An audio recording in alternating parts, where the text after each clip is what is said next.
C programming এর Bangla video টিউটোরিয়ালে আপনাদের সবাইকে স্বাগত। আমি মোহাম্মদ শরীফ চৌধুরী। আজকের পর্বে আমি ফাইল ইনপুট আউটপুট ফাংশন নিয়ে আলোচনা করব। সো এখানে আমি কতগুলো ফাংশন রেখেছি এবং সেই ফাংশনগুলো আমি আজকে আলোচনা করব। এখানে রয়েছে fprintf, fscanf, fwrite, fread, puts, gets এবং fputs, fgets।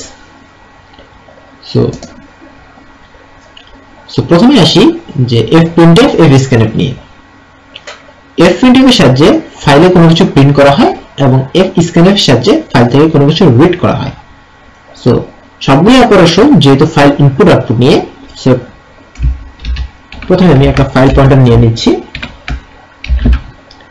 এবং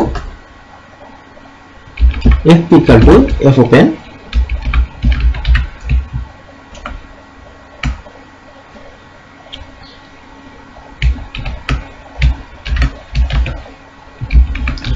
new file.txt এটাকে আমি রাইট মোডে ওপেন করব।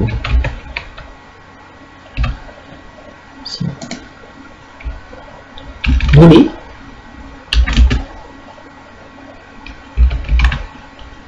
str, এখানে আমরা একটা স্ট্রিং নিলাম, যে স্ট্রিংটা আমরা ফাইলে প্রিন্ট করব।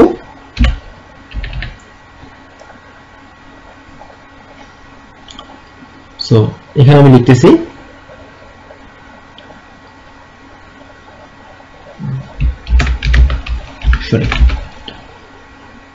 এটা আমি এবার f ক্লোজ করে দেব।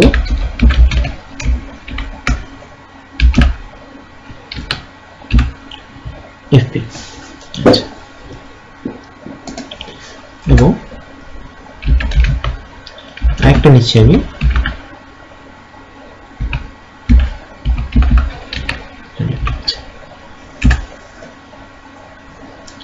দেখুন আমি প্রথমে fprintf এর সাহায্যে ফাইলে কোনো কিছু রাইট করব। এই জন্য আমাদেরকে যে কাজটা করতে হবে সেটা হচ্ছে যে fprintf ফাংশনটা ইউজ করতে হবে। fprintf ফাংশন আর fscanf ফাংশন এই ইউজটা একটা printf আর scanf ফাংশনের মতো একটু সামান্য পরিবর্তন। এই পরিবর্তনটা লক্ষ্য করার আগে আমরা printf ফাংশনটা দেখে নেই। printf ফাংশনের সাহায্যে কনসোলে কোনো কিছু প্রিন্ট করা হয় এবং আমরা যদি একটা স্ট্রিং প্রিন্ট করতে চাই সেহেতু আমাদেরকে লিখতে হবে printf%s এবং এরপর তোমার পরে যেটা আমরা প্রিন্ট করতে চাই সেটা।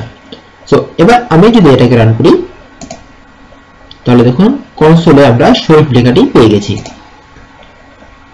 এবার দেখুন এই printf এর সাথে এই fprintf এর পার্থক্যটা কোথায়? পার্থক্যটা হলো এই printf কনসোলে আউটপুট দেয় আর এই fprintf আমাদেরকে ফাইলে আউটপুট দেয়। এর জন্য আমাদেরকে কি করতে হবে? fprintf দিতে হবে এবং তার আগে শুধুমাত্র ফাইল পয়েন্টারটা দিতে হবে। দিলেই কনসোলে আউটপুটের জন্য printf ফাংশনটা এখন fprintf ফাংশন হিসেবে কাজ করবে, অর্থাৎ এটা ফাইলের মধ্যে প্রিন্ট করবে। কোন ফাইলের মধ্যে প্রিন্ট করবে? এই যে এই পয়েন্টারটা যে ফাইলটাকে ইন্ডিকেট করছে সেটা হচ্ছে new file.txt। সো আমি যদি এবার এটাকে রান করি তাহলে দেখুন আমরা কনসোলে কোনো প্রকার আউটপুট পাবো না, কারণ আমাদের এখানে কোনো printf ফাংশন নেই। এবং আমরা যদি দেখি যে new file.txt এর মধ্যে এখন শরীফ লেখাটি চলে এসেছে। আমি এইগুলো আবার যদি আপনারা ডিলিট করে দেই, করে দেওয়ার পরে আমি আবার যদি এটাকে রান করি দেখুন আমরা কনসোলে কোনো আউটপুট পাবো না, কিন্তু দেখুন new file.txt এটার ভিতর শরীফ পেয়েছি। সো আমরা দেখলাম যে কিভাবে fprintf এর সাহায্যে আমরা ফাইল থেকে কোনো কিছু রিড করতে পারি। এবার আমরা দেখব যে fscanf এর সাহায্যে আমরা কিভাবে রাইট করতে পারি, অর্থাৎ ফাইল থেকে কোনো কিছু রিড করতে পারি।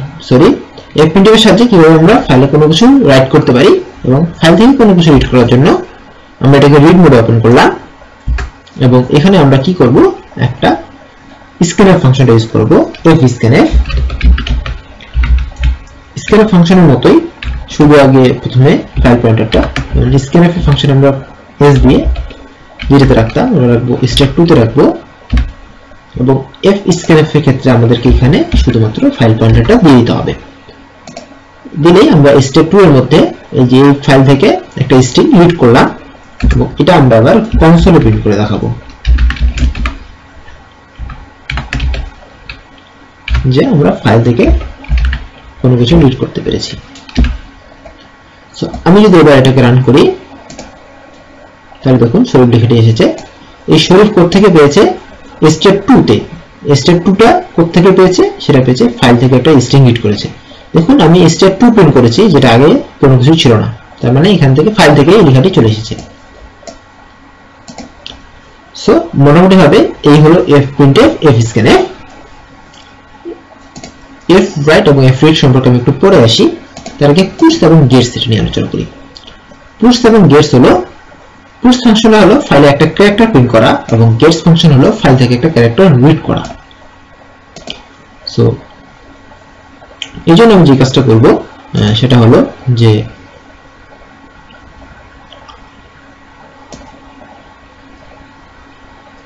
ফাইল থেকে ফাইলে কোনো কিছু প্রিন্ট করার জন্য, আচ্ছা আমি এগুলোকে কমেন্ট লাইনের মধ্যে রেখে দিলাম যাতে কোনো সমস্যা না হয়। এবার আমি যে কাজটা করব সেটা হলো পুশ ফাংশনটা ফাইলে কোনো কিছু রাইট করার জন্য, যেহেতু ফাইলে কোনো কিছু রাইট করার জন্য সেহেতু আমাদেরকে রাইট মোড ওপেন করতে হবে এবং এখানে আমরা যে কাজটা করব সেটা হলো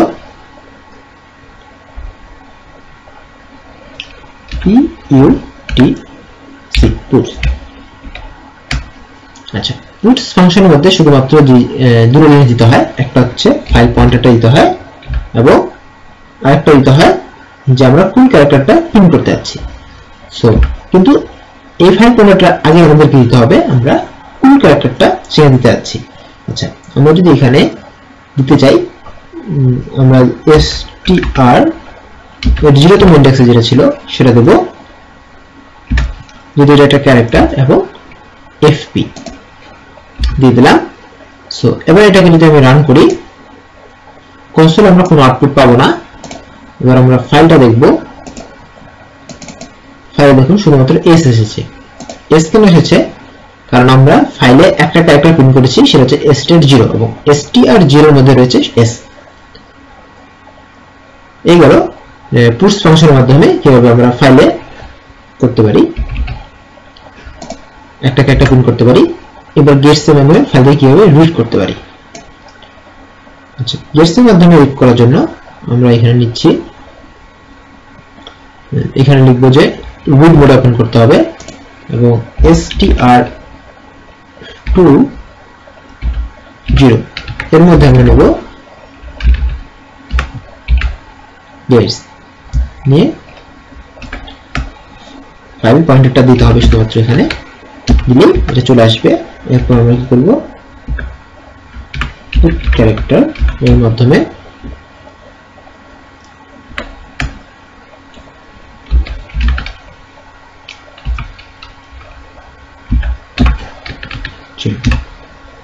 এটাকে আমি প্রিন্ট করব। সো এটাকে যদি আমি এখন রান করি দেখুন s প্রিন্ট হয়েছে। কি করলাম, যদি এটা একটা ক্যারেক্টার, এই ক্যারেক্টারের মধ্যে প্রতিটা একটা ক্যারেক্টার স্ট্রিং এর, সেটা এই ক্যারেক্টারের মধ্যে আমি ফাইল থেকে একটা ক্যারেক্টার নিলাম, নিয়ে সেটাকে এখানে স্টোর করলাম এবং এটা পরে পুট ক্যারেক্টার দিয়ে প্রিন্ট করে দিলাম। সো আমাদের কি কি হয়ে গেল, আমাদের হলো যে fprintf fscanf puts gets হলো। এবার fputs fgets, আচ্ছা fputs ইউজ করা হয় ফাইলে কোনো কিছু রাইট করার জন্য। এর জন্য আমাদেরকে যে কাজটা করতে হয় সেটা হলো fputs দিতে হয় এবং এটা স্ট্রিং প্রিন্ট করে।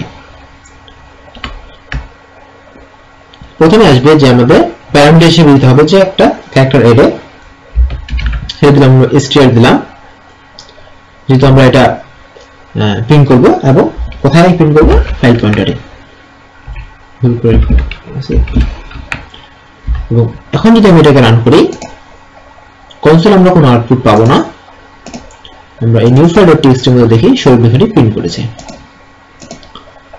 কারণ আমরা এই গোটা এই স্ট্রিংটাই প্রিন্ট করেছি। এটা হলো fputs এর কাজ। এবার আমরা আসবো fgets এর কাজ। এই জন্য রিড মোড ওপেন করতে হবে। fgets এর মধ্যে আমাদের যে জিনিসটা দিতে হবে সেটা হচ্ছে গেটস আমাদেরকে পয়েন্টারটা দিতে হবে যে কোন স্ট্রিং এর মধ্যে আমরা নিব রিড করে নেব সেটা দিতে হবে তো পয়েন্টার দিতে হবে তো এদের মাঝখানে একটা জিনিস দিতে হবে যে আমরা কয়টা ক্যারেক্টার রিড করতে যাচ্ছি ধরলাম আমরা এখানে রিড করতে যাচ্ছি 3টা ক্যারেক্টার তাহলে কি করবে fc থেকে 3টা ক্যারেক্টার এই স্টেপ 2 তে সে অ্যাসাইন করে নেবে এরপর আমরা কি করব স্টেপ 2টা প্রিন্ট করে দেব এবং এটাকে যদি আমি রান করি দেখুন শুধুমাত্র এসএসএসসি আচ্ছা 3টা ক্যারেক্টার নেওয়া মানে হচ্ছে যে দুটো ক্যারেক্টার প্লাস একটা নাল ক্যারেক্টার আমি যদি এখানে 4 দেই তাহলে দেখবেন 3টা আসবে কারণ কি কারণ আমাদের হচ্ছে দুটো ক্যারেক্টার আসবে একটা নাল ক্যারেক্টার আসবে সবশেষে আচ্ছা এই হলো আমাদের গেটস আর পুটস এর কাজ আমি এটাকে কমেন্টের মধ্যে রাখলাম আচ্ছা কমেন্ট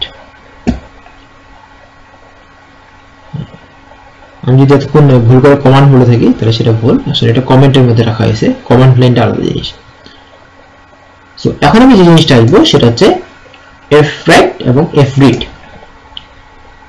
এখন আমি যতগুলো দেখালাম তার মধ্যে fprintf fscanf এগুলো সচরাচর ইউজ করা হয় মূলত তবে বড় বড় প্রজেক্ট করতে গেলে অর্থাৎ আপনি যদি স্ট্রাকচার দিয়ে প্রজেক্ট করতে চান সেক্ষেত্রে fwrite এবং fread ব্যবহার করাটাই অনেক বেশি ইম্পর্টেন্ট অর্থাৎ সুবিধাজনক fwrite এবং fread এই দুটো ইউজ করা হয় স্ট্রাকচার ইনপুট আউটপুটের ক্ষেত্রে আমি একটা গোটা স্ট্রাকচার নিলাম সো আমি গোটা স্ট্রাকচারটা আমি কিভাবে ইনপুট আউটপুটের মধ্যে দিতে পারি সেটা সো এজন্য আমি যে কাজটা করব সেটা হচ্ছে যে আমি একটা স্ট্রাকচার আগে ডিক্লেয়ার করি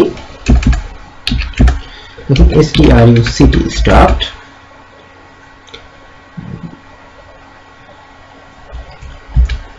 my structure struct my structure my structure এর মধ্যে আমি দিলাম যে ক্যারেক্টার নিচ্ছি নেম ধরলাম এটা 20 এর বেশি হবে না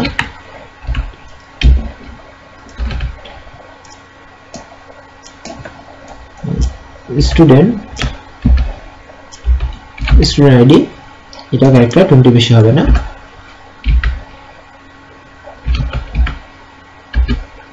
ক্যারেক্টার অ্যাড্রেস ধরলাম যে 30 বেশি হবে না এটা আছে সো এবার আমি যে কাজটা করব যে এই মেইন ফাংশনের মধ্যে একটা স্ট্রাকচার আমি এখানে ডিক্লেয়ার করব সো এর জন্য কি করব struct my structure একটা আমি ইনপুটের জন্য ইন লিখলাম একটা আমি আউটপুটের জন্য আউট লিখব সো আমি এখানে যে কাজটা করব সেটা হলো যে ইকুয়াল দিয়ে ইনের মধ্যে যা কিছু ছিল সেগুলো আমি ডিক্লেয়ার করে দেব প্রথমে রয়েছে নেম দিলাম আমি এখানে শরীফ তারপরে স্টুডেন্ট আইডি আছে আমি এখানে 02009 দিলাম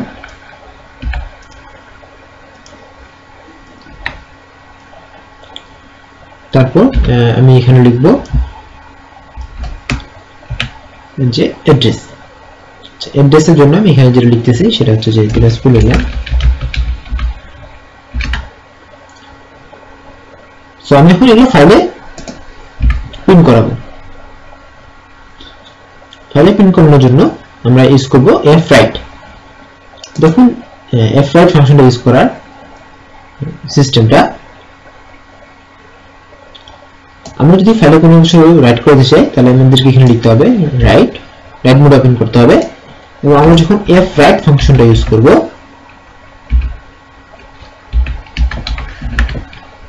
আচ্ছা আমি এক কাজ করি এগুলো সব ডিলিট করে দেই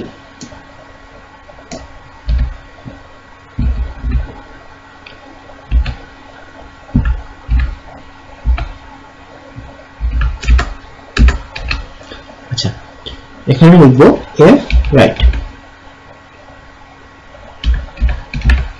ফাংশন F8 এর মধ্যে প্রথমে যে দিতে হবে আমাদেরকে সেটা হচ্ছে যে আমরা যে স্ট্রাকচারটা দিচ্ছি সেই স্ট্রাকচারটা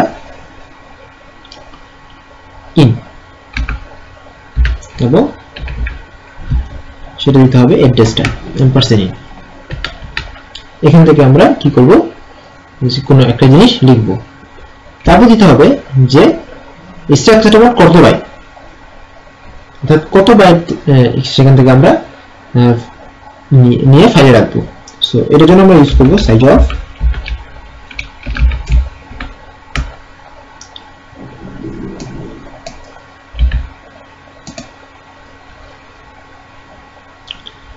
in। এরপর আমরা যেটা লিখব সেটা হচ্ছে যে আমরা এটা কয়বার ফাইল অ্যাড করব, এটা হচ্ছে 1, এবং তারপর আমরা লিখব ফাইল পয়েন্টারের নাম fp। সো এবার আমি যদি এটাকে রান করি, দেখুন কনসোলে কোনো আউটপুট আসতেছে না, এবং আমি যদি এটাকে অ্যাড করি তাহলে দেখুন সেটা সরিয়ে এত এই গ্যাপটা দিয়ে আছে, এই গ্যাপটা কিন্তু অটোমেটিক্যালি ওরা দিয়ে দেবে। সো এমনি কোনো টেনশন করার কোনো কারণ নেই, এটা এইভাবে স্টোর হয়েছে। এবার আমরা কি করতে পারি, এটাকে নিতে পারি, সেজন্যই মানে F8 এর মাধ্যমে ফাইলে কিভাবে আমরা অ্যাড করলাম একটা স্ট্রাকচার সম্পূর্ণ।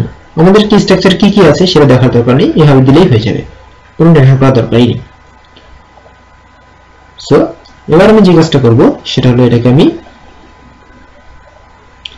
রিড করব fread ফাংশন দিয়ে।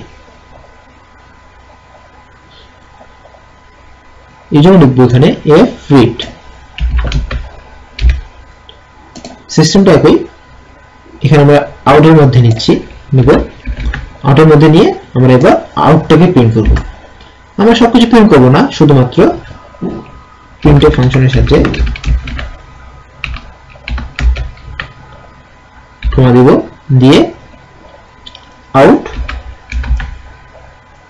ডট আমরা অ্যাড্রেসটা প্রিন্ট করব। দেখবো যে আমাদের আসলে এসেছে কিনা। এবার যদি আমি রান করি, দেখুন দিনাজপুর, তার মানে আমাদের কাজ হয়েছে, বাকি দুটো আসবে। সো এই ছিল আমার এই ফাইল ম্যানেজমেন্টের উপর এবং ইনপুট আউটপুট ফাংশনগুলোর উপর। তো সবগুলো ফাংশন ইম্পর্টেন্ট, সবগুলো ফাংশন আপনাদেরকে প্র্যাকটিস করতে হবে। আমি যতটুকু শিখালাম সেটা হচ্ছে জাস্ট বেসিক, আপনারা এখানে বিভিন্ন চেঞ্জ করে দিয়ে দেখবেন যে আসলে ফাংশনগুলো কিভাবে কাজ করে। সো ধন্যবাদ সবাইকে আমার সাথে থাকার জন্য, দেখা হবে পরের টিউটোরিয়ালে। ধন্যবাদ সবাইকে।